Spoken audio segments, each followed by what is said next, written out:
Hello po mga kapatid. Magandang umaga na naman sa inyo mga kapatid. Nandito na naman ako para mag-share sa inyo ng salita ng ating Diyos. Nandito pa rin tayo sa Levitico mga kapatid. Pero kagaya ng ating ginagawa, bago tayo mag-umpisa, mananalangin po muna tayo. Samahan niyo po ako, magsiyuko tayo. Aming Diyos na makapangyarihan sa lahat, maraming salamat na naman po sa umagang ito Lord na pinagkaloob mo sa amin lahat. Binigyan mo na naman po kami ng isang pagkakataon sa aming mga buhay, O Diyos. Salamat po, Lord. Salamat, Jesus. Salamat, Holy Spirit. Lord, salamat din sa iyong mga salita na aming maririnig, mababasa, at mapapag-aralan ngayong araw na to. Ikaw po ang may kaloob nito, O Diyos. Kaya salamat po, Lord. Buksan mo po ang aming mga puso't isipan upang ito'y lubusan namin maunawaan at maitatak namin lahat sa kailaliman ng aming mga puso, O Diyos. Samahan mo po ako, turuan at gabayan, upang puro salita mo lamang palagi, Lord, ang lumabas sa aking bibig. Inaangkin na po namin ang katagumpayan ng aming gawain ito. Lord, salamat po, Lord. Pinupuri ka namin at pinasasalamatan sa tanging pangalan ng aming Panginoong Hesukristo. Lahat tayo ay magsabi ng Amen and Amen. At ito po ang aking channel.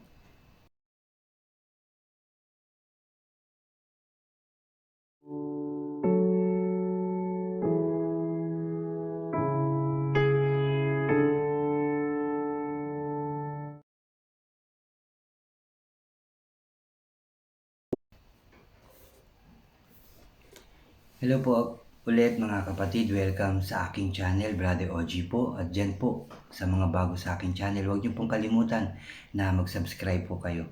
Paki-like and share niyo po yung aking mga videos, paki-click na rin ang notification bell para lagi po kayong updated sa mga bago ko pang i-upload. Salamat po mga kapatid, salamat po.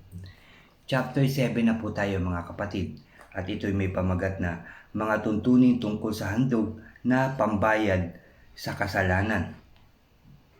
Ulitin ko lang, ito yung mga tuntunin tungkol sa handog na pambayad sa kasalanan. Ito naman ang tuntunin tungkol sa handog na pambayad sa kasalanan.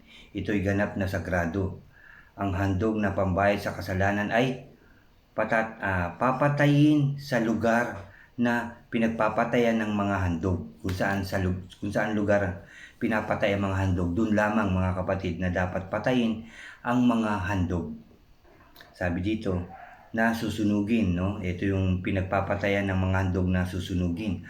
Ang dugo nito ibubuhos sa paligid ng altar at lahat ng taba nito ay ibubukod at ihahandog. Taba ng buntot, taba ng bumabalot sa laman loob, ang dalawang bato at taba nito, ang taba ng balakang at ang taba na bumabalot sa atay. Yun ang mga susunugin, yung mga taba, kasi mausok yun, di ba mga kapatid?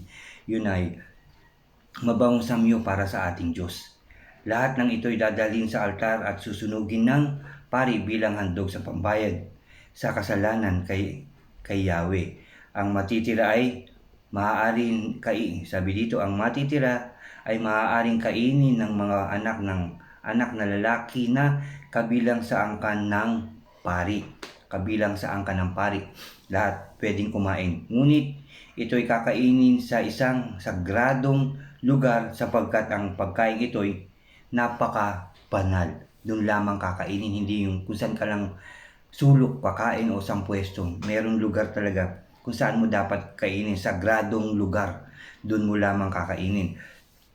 Dahil ito, sabi ng ating Diyos, ay napakabanal.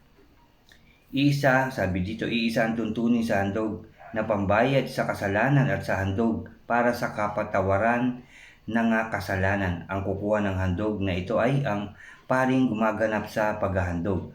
Ang balat, sabi dito, ng handog na susunugin ay ibibigay rin sa paring gumaganap sa paghahandog. Gayon din ang mga handog na pagkaing butil na niluluto sa pugon, sa ihawan o piniprito sa kawali. Ngunit ang natirang handog na harina, maging ito'y may halong langis o wala, ay paghahatian ng mga paring mula sa angkan ni Aaron. Hati-hati talaga sila sa matitira mga kapatid pagkatapos ihandog. Ano man yun, hati-hati ang mga pari o yung kanyang mga anak na lalaki, mga kapatid. Kabahagi doon, no? At verse 11, handog pangkapayapaan. Ito naman ang tuntunin tungkol sa handog pangkapayapaan. Kung ito ay ihahandog bilang pasasalamat, ang handog ay sasamahan ng tinapay na walang pampaalsa. Ito'y maaaring makapal na tinapay na yari sa harinang minasa sa langis, o manipis na tinapay na pinahira ng langis, o tinapay na yari rin sa harinang minasa sa langis. Ang mga ito ay isasama sa tinapay na may pampaalsa at sa handog pangkapayapaan bilang pagpapasalamat. Sa bawat uri ng tinapay ay magbubukod ng isang ihahandog kay Yahweh, at ito'y kukunin ng pari, nagbuhos ng dugo ng handog pangkapayapaan. Ang laman, sabi dito, na handog pangkapayapaan bilang pagpapasalamat ay kakainin lahat sa araw ng paghahandog. Walang dapat itira para kinabukasan. Lahat kakainin, walang masasayang, walang ititira para kinabukasan.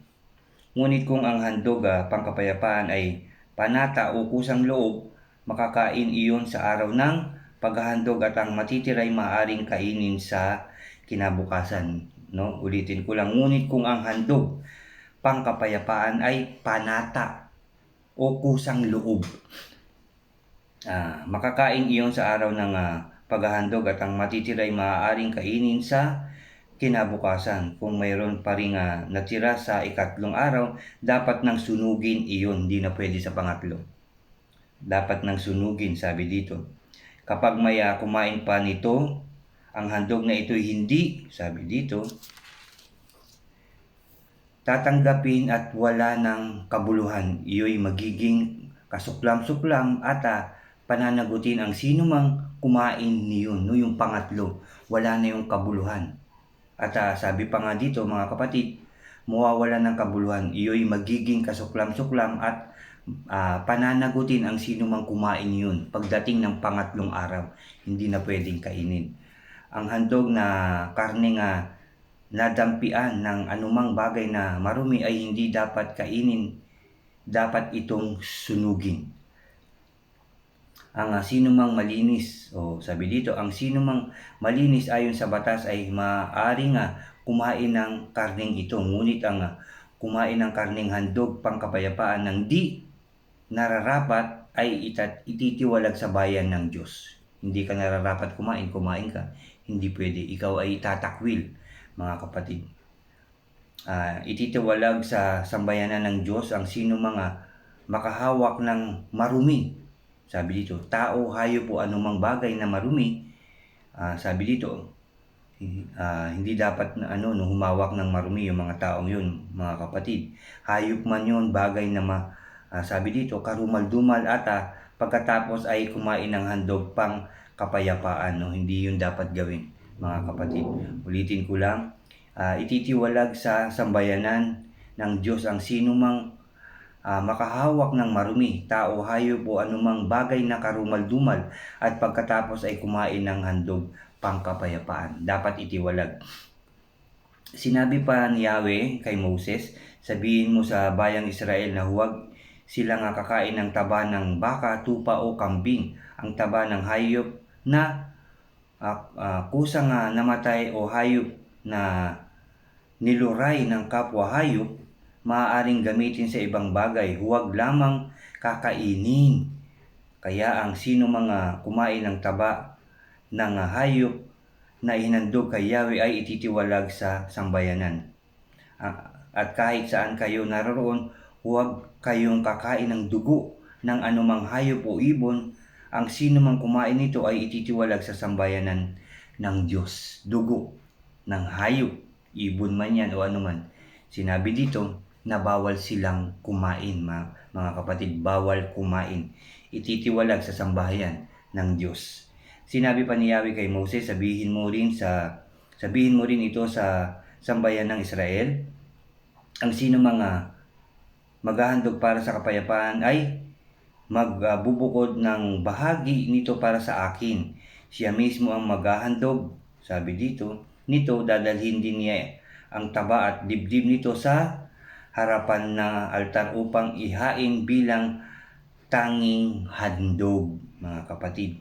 Kukunin ng pari ang taba nito at susunugin sa altar, ngunit ang dibdib ay ibibigay kay Aaron at sa kanyang mga anak.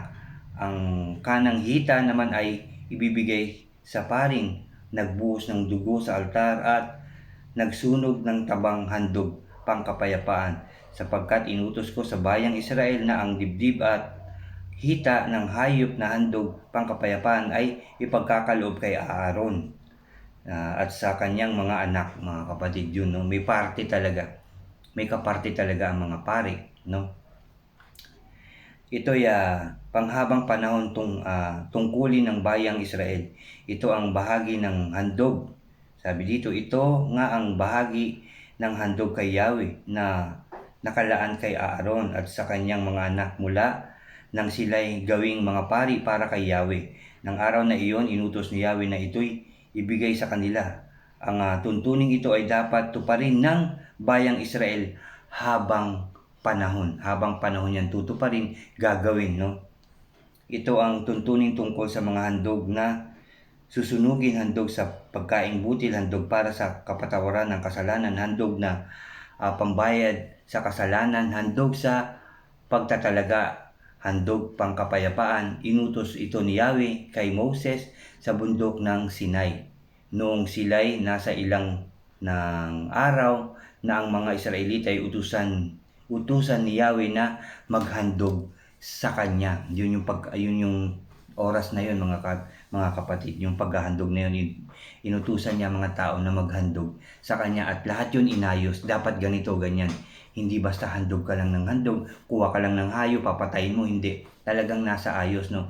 Paulit-ulit sinabi dito sa Leviticus, mga kapatid, kung paano aayusin, kung paano ihahandog, kung paano kakatayin, kung ano ang gagawin sa dugo, sa laman loob, sa mga taba. Talagang details by details ang pinagagawa ng ating Diyos, mga kapatid, sa panahon ng Israel, kung paano ka maghahandog. Dahil pag nagkamali ka, hindi yun tatanggapin at maaari kang maparusahan o itiwalag sa sambahayan ng Diyos, mga kapatid. Talagang dapat maayos na maayos ang lahat, mga kapatid.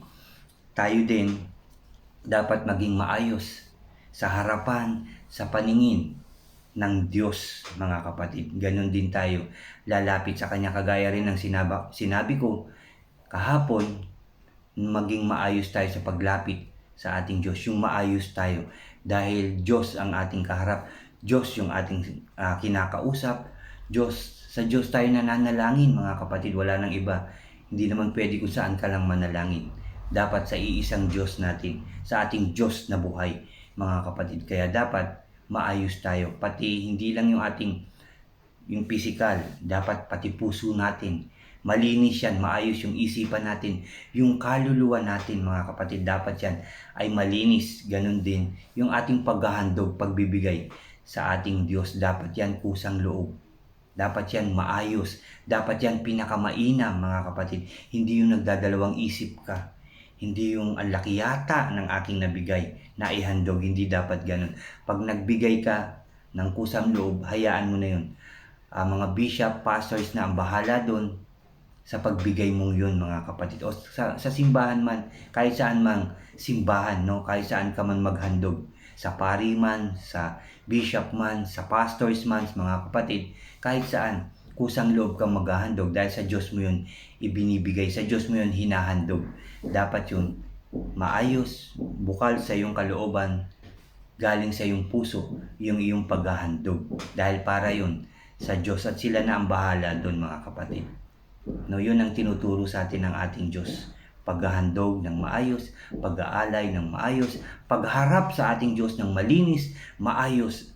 Mga kapatid, yan ang dapat nating lagi, hindi lang kung minsan, lagi. Sa tuwing tayo mananalangin, dapat malinis na malinis ang ating puso't isipan. Maayos yung ating pananamit, mga kapatid. Malinis tayong haharap sa ating Diyos. Tandaan po natin yan, mga kapatid.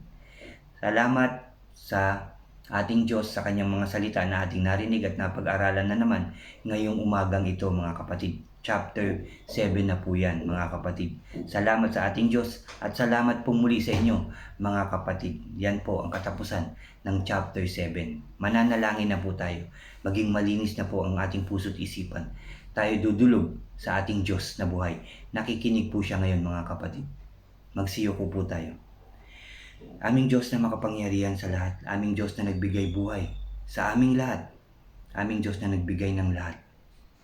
Aming Diyos na gumawa ng langit at lupa. Aming Diyos na mapagmahal, mapagpatawad. Salamat Lord sa araw na to sa iyong mga salita na aming nabasa, napakinggan at napag-aralan na naman ngayong umagang ito. Salamat po sa kaloob mong ito, O Diyos. Salamat po dahil may salita kaming laging nababasa upang kami maging malakas, maging matatag, O God, sa aming pamumuhay. Maging maayos kami palagi, O God. Salamat po, Lord. Salamat, Jesus. Salamat, Holy Spirit, O God. Salamat po sa iyong pagmamahal sa lahat ng tao.